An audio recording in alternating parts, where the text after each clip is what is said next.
Hello and welcome, family. Today we're going to have a discussion about clearing the negative or the wrong pictures in your mind. So, if you have trouble with that, or you need some advice, or you just want to have a look, stay tuned. Okay, so what is the challenge? One of the challenges today are that people have negative thoughts. Let's say you want to start to worship. You're in church, you want to worship, and suddenly things come up and you feel like, Lord, I do not want to focus on that. It may be sin that you repented of, it may be wrong things that you've looked at. A lot of things come up and you don't want to focus on it. You're busy with Bible study and suddenly images appear to you which you feel like, Lord, please, I can't see this, I don't want to see it, and you feel guilty or you feel ashamed. So that happens. Now, the reason why it happens is there's two parts. So today we're going to do part one, and then we'll do the next part most probably tomorrow. So the two parts is first we're going to start with the physical things, why it happens, and how you can start to resolve it in the physical. And then the next video will be about how to resolve it spiritually. But I encourage you to watch both videos and do both of them, because I found out that if you only do one side of it, it is not as effective as doing both of the sides.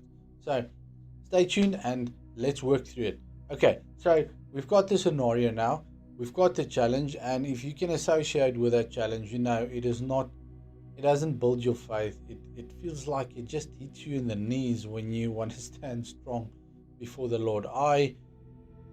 Before I really repented and I gave my life over to the Lord, I done a lot of wrong things, and for many, many, many years, I battled with the images, I battled with the pictures, the scenes, the video, the feeling of that scenario that I'm seeing, and even up to a point where I was baptized, and I thought, Lord, but I'm getting baptized and I still have these images.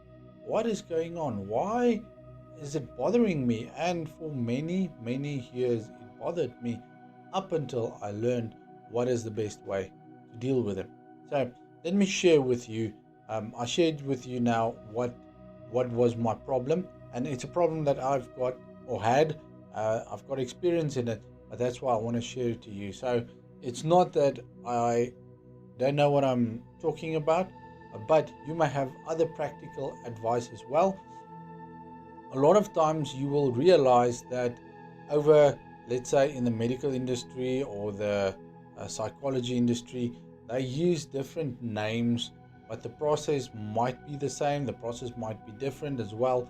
So there is ways to resolve it. I'm going to explain to you what worked for me. So okay, what happens where the big problem lies in the physical? Remember, this video is for physical, tomorrow is for spiritual, or the next video. So, in the physical, you train and you program your brain what you want and what is important to you. So, if it's something that you start to desire, something that you do regularly, and something that you give your attention to, if you've got those three combinations, that is for your mind, like this is something to focus on. Remember, your mind don't differentiate what's wrong and right. You differentiate what's wrong and right. Your mind only works on showing you what you say is relevant. So a lot of times you say, yeah, but my mind do things that I don't want to do. Well, there was some stage that you programmed your mind, whether it's through culture, the way you were raised, or just your interests, hobbies, or what you are doing. That's all programs that you are programming your mind with. And you will see, if you program your mind, it will go on to, let's call it autopilot. It will start to do what you program it to do. And the problem is, a lot of times we don't realize we're programming our mind to do things we don't actually want to do, but because we do it regularly, and some stages we desire it, meaning you want to see more of it, you want to do more of it, that want part. becomes important to your mind to say, well, this is relevant to you. So if you're seeing all of these negative stuff, wrong stuff, challenging stuff, you programmed it some way or another. Yes, there is instances where you went through trauma, where you went through difficult circumstances. That also helps program your mind. But most of the time, you will see it was by your actions. Even if it's things you have done 20 years ago, it's still relevant for your brain up until you rewrite that program. So that's what I want you to encourage you to do, is to rewrite that program. For me, many years ago, I smoked and I quit smoking. But the most difficult part for me in quitting the smoking was my habits, not the desire to smoke. Even though it was a challenge, it was not my main challenge. So what would happen is, normally I had routines. When I wake up in the morning, I go outside and I take a cigarette, or when I drive in the car, as soon as I climb in my own car, I lit up a cigarette, um, stuff like that. Certain things I always had say, well, okay, this is time to smoke now. So when I quit smoking, that was one of the difficult things, because I would stand up, I will go outside, I will look for my cigarettes, and then I realized you quit smoking. But when I realized I was already outside on my way to go and smoke, now I have to deal with the desire, because now my body says, well, it's time to smoke. You want to smoke now? And it's like, no, I don't want to.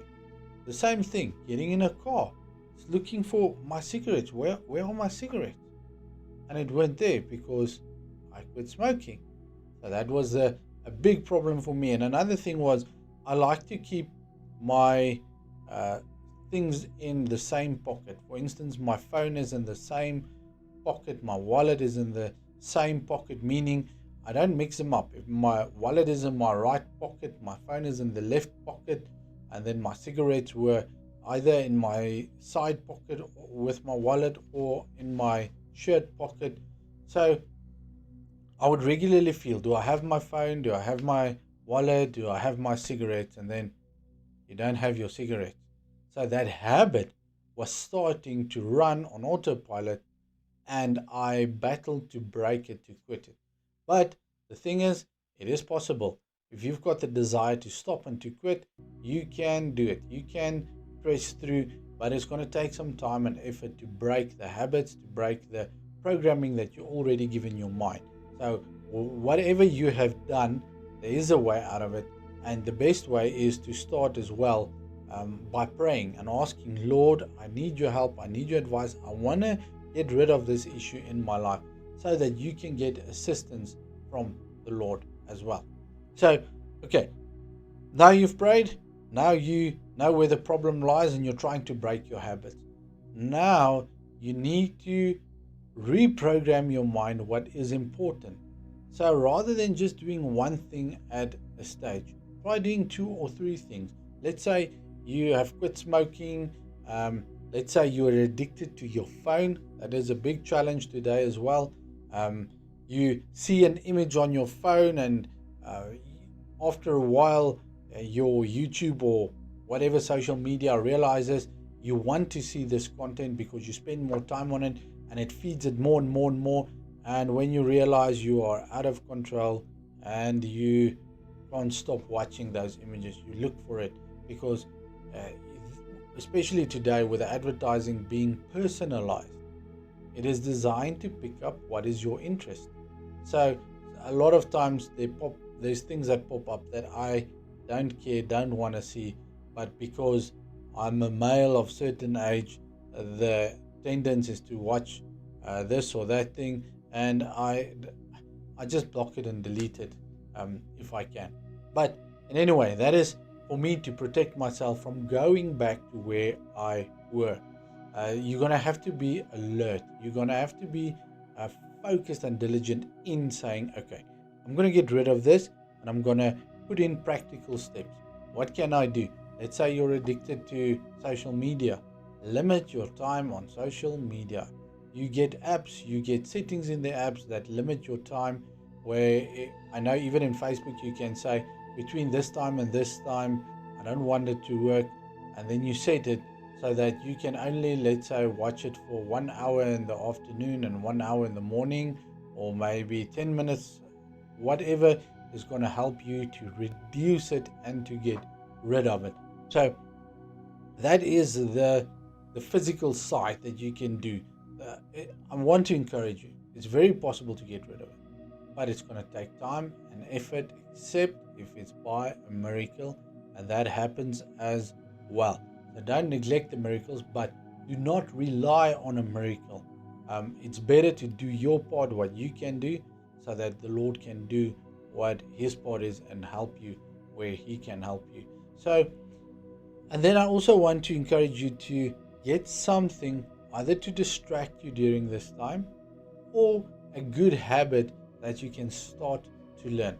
So learn a new habit, learn a good thing, um, that's going to be practical for you and in your circumstances, that can replace the time. Because a lot of times we do things because our mind says, I am bored, I want to do this, I want to be busy, and then we keep it busy with things that is not practical, that is not good for your body. It's not productive. It just takes away more and more of your life. So then replace it with something else. Rather than getting something to study, learn a new language, try to learn a verse a week in the Bible, try to do something that will be relevant to you, like reading a book or whatever. Learn a new skill. That is always a good thing to keep your mind busy, is learning new skills, because your mind focuses and put energy into that thing. And that's what you want, because you don't want your brain on idle.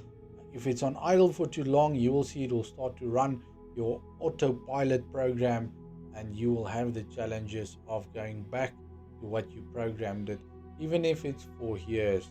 Trust me, it can take years, but the more you know the process and the more you work the process, you will find it will work more and more for you, and that's where we want to go. So I want to encourage you that you work with this, start to work with this. And then the next video, the spiritual side, I will help you, because the spiritual side is very important as well. But you're not going to get rid by doing only one side. Two is very, very, very practical.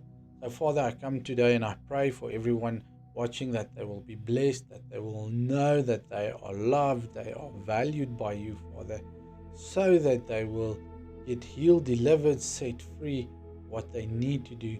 Holy Spirit, we need you to teach us, to train us, to guide us, so that we can do and function in what you want us to do.